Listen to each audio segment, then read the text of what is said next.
తెలంగాణ రాష్ట్ర ముఖ్యమంత్రి రేవంత్ రెడ్డి కుర్చీ పైన కాంగ్రెస్ పార్టీకి సంబంధించినటువంటి మంత్రుల కన్నుబడ్డది. దాదాపు ఇద్దరు ముగ్గురు మంత్రులు ముఖ్యమంత్రి కుర్చీలో కూసుందామనేటటువంటి ఆలోచనలో ఉన్నట్టుగా కొంత వినబడుతున్నటువంటి చర్చ. ఈ మధ్యకాలంలో మునుగోడు ఎమ్మెల్యే రాజగోపాల్ రెడ్డి ఒక సంచలనమైనటువంటి స్టేట్మెంట్ ఇచ్చిండు.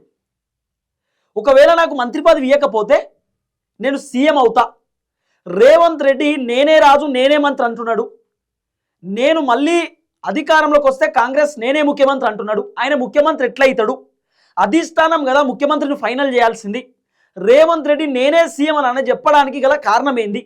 ఇప్పుడు కాంగ్రెస్ పార్టీ రాహుల్ గాంధీ పార్టీయా, లేకపోతే రేవంత్ రెడ్డి పార్టీయా, లేకపోతే టీడీపీ పార్టీయా? రేవంత్ రెడ్డి మళ్ళీ సీఎం ఎట్లయితాడు? చంద్రబాబు నాయుడు సపోర్ట్ తోటి అవుతాడా? ఎవరు సపోర్ట్ తోటి రేవంత్ రెడ్డి సీఎం అవుతాడు అని చెప్పి రాజగోపాల్ రెడ్డి ఒక సంచలనమైనటువంటి స్టేట్మెంట్ చేసే కార్యక్రమం చేసిండు.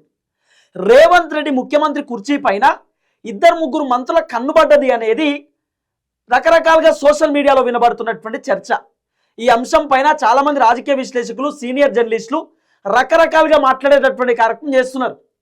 మరి రేవంత్ రెడ్డి ఏమో నేను ముఖ్యమంత్రి, నేను ఎట్లా చెప్తా అట్లా వినాలే, నేను ఏం చెప్తా చేయాలి, నేను చెప్పిందే ఫైనల్ అనేటటువంటి వ్యవహారం పైన రేవంత్ అని ఉన్నాడు.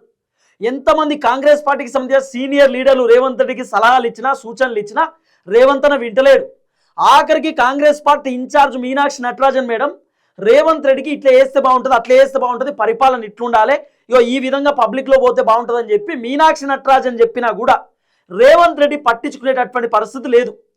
ఇక రేవంత్ రెడ్డి పైన కాంగ్రెస్కి సంబంధించినటువంటి ఎమ్మెల్యేలు, ఎంపీలు, మంత్రులు, ఎమ్మెల్సీలు చాలా మంది కోపంతో ఉన్నారు అనేది కొంత వినబడుతున్నటువంటి వ్యవహారం. మరి ఎందుకు కోపంగా ఉన్నారు? కోపంగా ఉండడానికి గల కారణం ఏంది అంటే కాంగ్రెస్ పార్టీ ఒరిజినల్ లీడర్లు రేవంత్ రెడ్డి నిర్ణయాల వల్ల సఫర్ అవుతా ఉన్నారట. కాంగ్రెస్ పార్టీకి సంబంధించినటువంటి సీనియర్ మంత్రులు రేవంత్ రెడ్డి డిసిషన్స్ వల్ల ఇబ్బంది పడతా ఉన్నారు అనేది కూడా కొంత వినబడుతున్నటువంటి వ్యవహారం.